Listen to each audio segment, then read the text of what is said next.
And that, my friends, in that last debate, is how you lose an election. This is probably the worst debate I have ever seen. And that's actually saying something, because we've seen a lot of the crazy crap that has been going on with the last two debates, with just not only just the attack on Trump, and as well as the claim of racism, uses of racism and such things, but also the idea of implementing different socialist policies, and so on and so forth. I mean, the Democratic Party right now is a mess, and the candidates on that stage are also a big hot mess. There are just so many things that were wrong with that third debate that I just couldn't list all of them. But there are definitely a few, and it only shows how out of touch the Democrats are with not only reality, but just with the average American voter. For one, the most obvious thing, Tulsi Gabbard wasn't there. Tulsi Gabbard, she may be a Democrat, and while I do have some issues with her policies, which are far left, to be completely honest, and I honestly don't want her to become president, I nonetheless respect her, and I understand, and I like her message of unity and stopping this whole political correctness BS that is just plaguing, I would just say for right now, the left in general, or mainly the regressive left, how it's trying to spread by force into both the left and the right, or just, well, mainly more into American society. She has been against that, and I congratulate her on that. So, it's a shame to say that she wasn't there at that election, or well, not election, debate. The reason was because there was a requirement by the Democratic debate that you had to meet a specific criteria in the number of votes that you had. In the case you would, I believe it was at least 2% of the vote on polls, and you need to have 4 legitimate polls in order to show those are correct. So that way you can get into this debate. People before this debate had an issue with this, because there were so many polls that actually showed Tulsi Gabbard having a substantial amount of voter support. And honestly, I cannot blame people for being pissed off. After all, she did have this. Was definitely gaining a little bit of ground, especially when it comes to moderates and conservatives. Like I said before, she had this united message, and definitely is an advocate for free speech. Like I said before, I prefer not to have Tulsi Gabbard as president.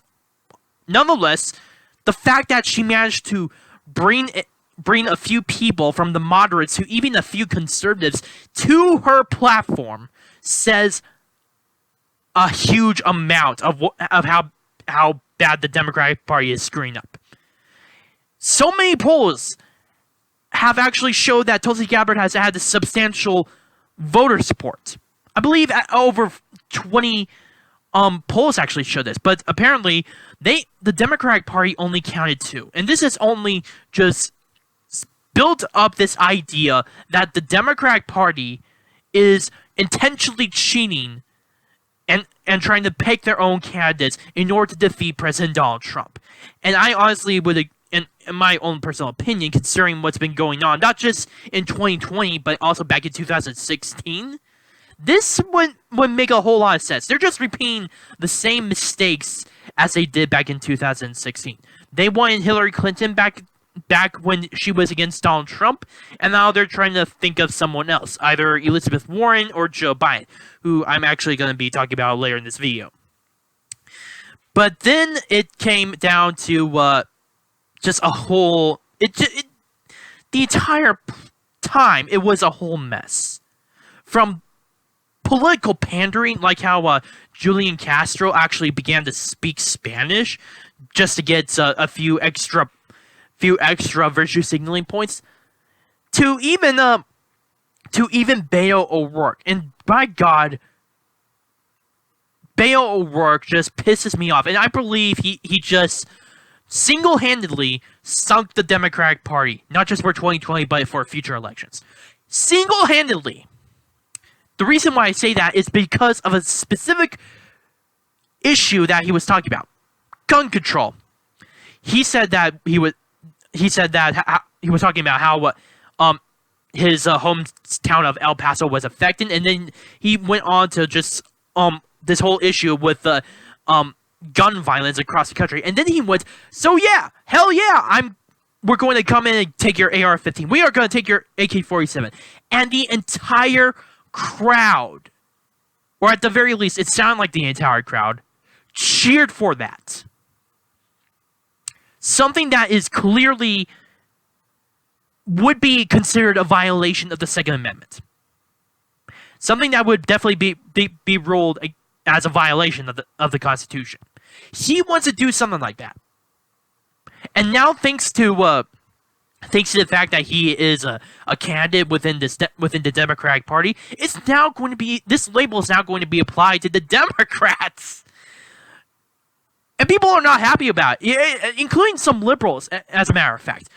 I know I talk about Tim Pool a lot, and while I have my own issues with some of his politics, considering he's a liberal and I'm a conservative, I have to say, when prior to the debate, when he saw tweets that Beto O'Rourke actually wants companies to force people to not buy guns and that sort of thing, that just lit him up like a fire. I'm not kidding you. He was extremely pissed. He went on to go and say "fuck you" indirectly, since he wasn't talking in front of Beto O'Rourke, of course, but it was definitely to Beto O'Rourke, indirectly, and it was really hilarious, and that just only shows how much the Democratic Party is not only split, but it is completely out of touch. Beto O'Rourke, I believe, just single-handedly destroyed the Democratic Party and their chances of winning. I would honestly put the Democrats winning at very least 10%. 10% chance of winning. Although that's just my own personal opinion. Do not quote me on that, and don't take it for literally. It could change in terms of polls or just the overall election in general. So again, just saying. Then we get into Joe Biden. Joe Biden was a mess. Because he didn't really talk straight. And this has been an occurring issue that a lot of YouTubers have actually have noticed. One time, he actually was on the... he was campaigning. One time, his own eye was starting to bleed. His own eye. And he's been making a lot of crazy statements, such as how he remembered Martin Luther King Jr. was assassinated and Robert Kennedy was assassinated. Instead of saying that they were in the 60s, they were in the 70s. Now that was just the first thing. Everyone thought that it was just a slip up of the tongue. Not too much to think about that. And then he went to New Hampshire. He claimed that it was Vermont, and then the whole issue with his eye, and now this. He went on to... one time, he actually said, in his own statement, in one of his own closing statements, that there are setbacks, and there are setbacks. I'm not kidding you, that is literally what he said. That only shows how... I would say how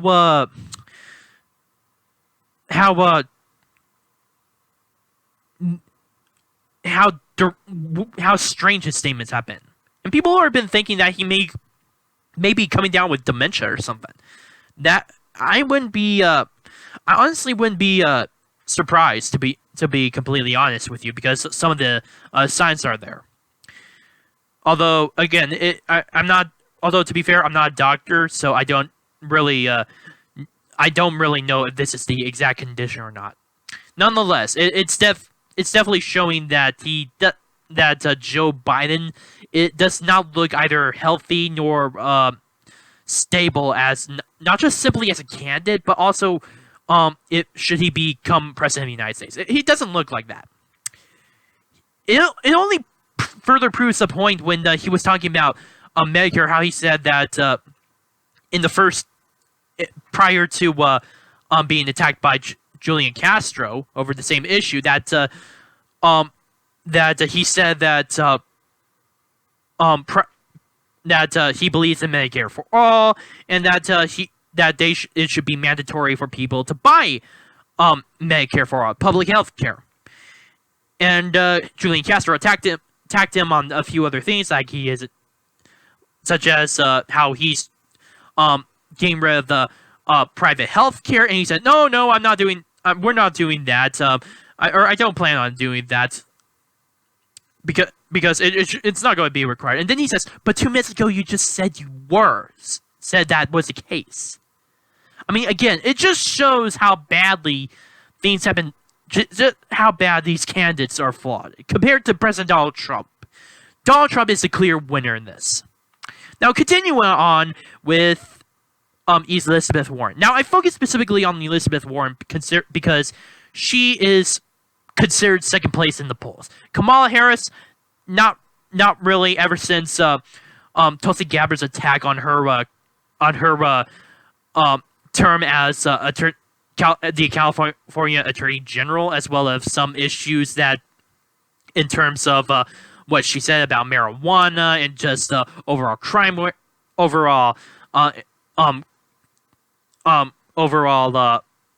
sending black people into prison, that sort of thing. That's what she attacked her on. And ever since then, Kamala Harris has been just losing in the polls. So I'm not really going to talk about her.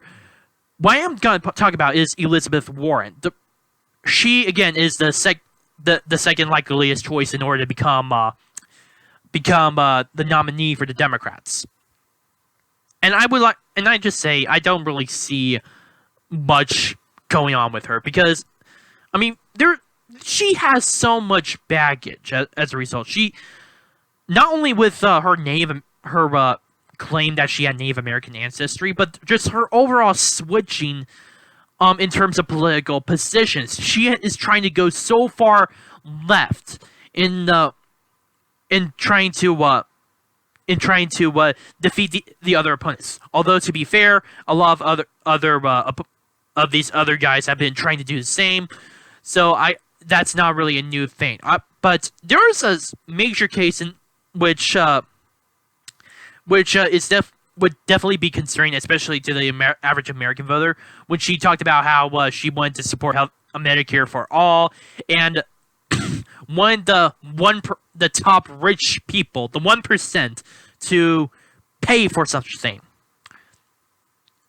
And she says that people would be saving a lot more money, and in order to challenge her, one of the commentators during the debate, or one of the moderators, actually asked if would middle class taxes would actually rise as a result of this, and she just went on trying to dodge the question, saying that she understands that the problem is cost and just go on to medical doctors, that sort of thing. So she didn't really answer the question, and that is just only showing how much she is not really she'll easily be destroyed by President Donald Trump. I would willingly bet my life on this. I'm willing to bet my own life that she would be destroyed in all 3 debates as a result of this.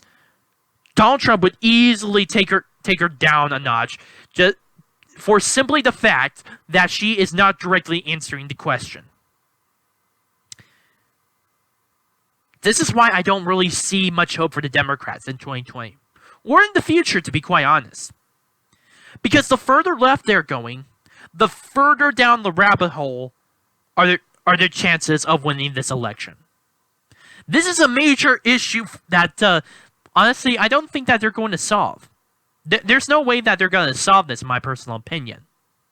And it's just going to haunt them for many years to come. That, I believe, is going to be the case. And it's going to show in 2020. I believe that 2020 will show how badly the Democrats are not only out of touch, but how badly they are screwing up. Not just with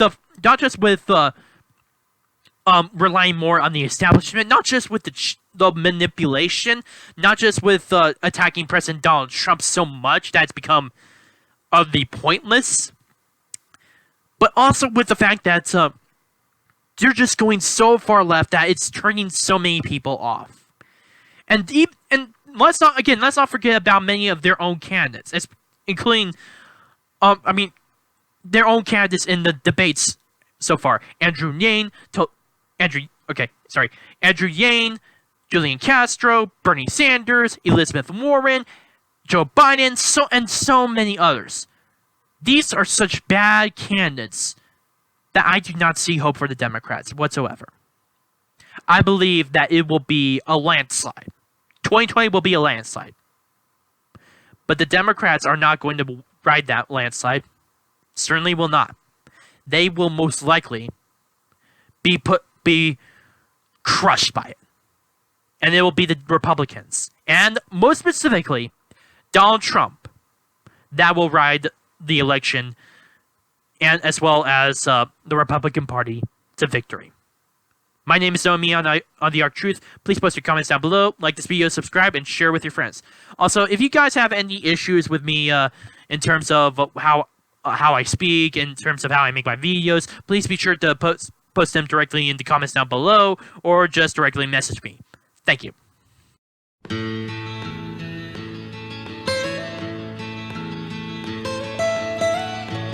Almost heaven, West Virginia, Blue Ridge Mountain.